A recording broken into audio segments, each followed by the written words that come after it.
weekend kemarin Allah beri izin ibu guru untuk liburan mengunjungi Museum Iptek. Banyak sekali pengalaman yang ibu guru dapat dari mengunjungi museum.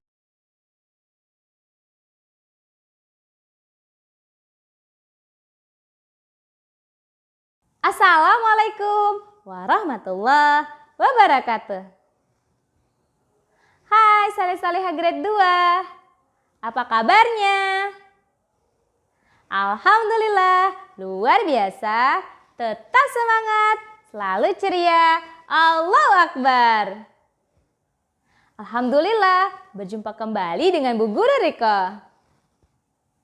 Nah, teman-teman, sebelum dimulai pembelajaran hari ini, mari kita berdoa terlebih dahulu agar ilmu yang kita dapatkan berkah dan bermanfaat. Mari angkat kedua tangan kita. Bismillahirrahmanirrahim. Rabbi zidni ilma warzuqni fahma waj'alni minas sholihin. Ya Allah, tambahkanlah aku ilmu, mudahkanlah aku untuk memahaminya, dan jadikanlah aku termasuk golongan orang-orang yang solih. Amin. Solih-solihah, siapa yang pernah pergi berlibur?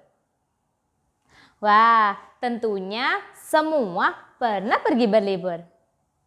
Ada yang pergi keluar kota, silaturahmi mengunjungi saudara, atau bermain di rumah saja. Di saat perjalanan, tentunya kita banyak melihat ciptaan Allah. Seperti pemandangan yang indah, langit biru yang cantik, dan gunung-gunung yang menjulang tinggi. Wah, jadi tambah semangat ya dalam pembelajaran hari ini. Kita sering sekali mengucap atau mendengar arti kata pengalaman. Siapa yang tahu apa arti pengalaman itu? Pengalaman adalah peristiwa yang pernah dialami oleh seseorang. Setiap pengalaman tentu ada hikmahnya. Pengalaman itu ada yang membuat kita senang, sedih, beruntung, dan rugi.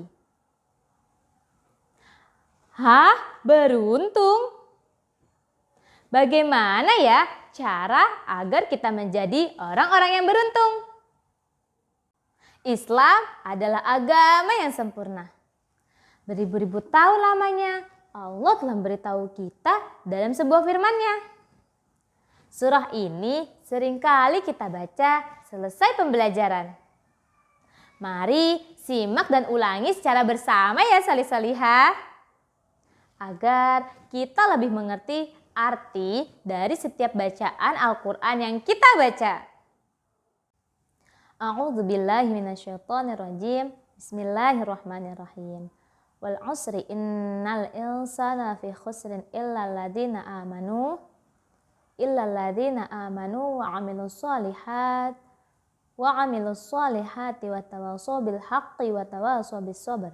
Shadaqallahul 'adzim. Yang artinya, demi masa sesungguhnya manusia berada dalam kerugian, kecuali orang-orang yang beriman dan mengerjakan kebajikan, serta saling menasihati untuk kebenaran dan saling menasihati untuk kesabaran. Quran Surah Al-Asr ayat 1-3. Siapa yang tahu mengapa yang dipilih adalah Surah Al-Asr? Salih-salihah, Surah Al-Asr terdiri dari 3 ayat. Isinya adalah peringatan tentang pentingnya memanfaatkan waktu. Surah ini juga bisa menjadi pengingat kita agar tidak termasuk ke dalam golongan orang-orang yang merugi. Waktu atau masa membawa kita kepada pengalaman.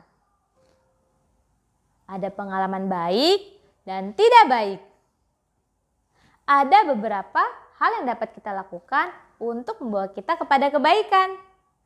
Yang pertama, memaafkan kesalahan seseorang, karena jika kita marah tidak boleh lebih dari 3 hari.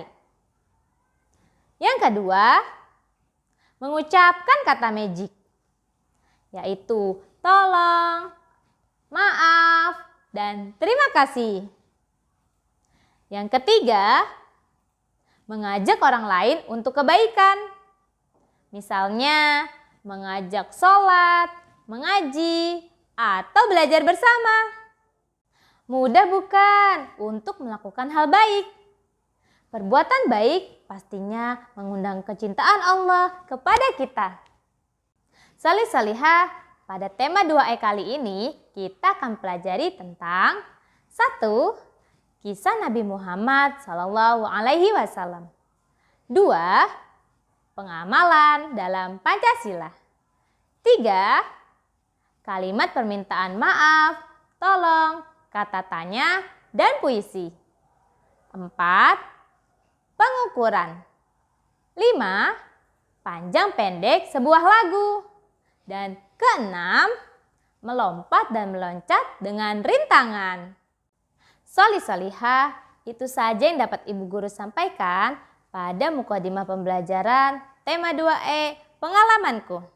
Semoga kita dapat mengamalkan isi kandungan surah Al-Asr dalam kehidupan kita, agar tidak menjadi orang yang merugi, sehingga kita dapat memanfaatkan waktu dengan baik dan menjadi orang yang beruntung.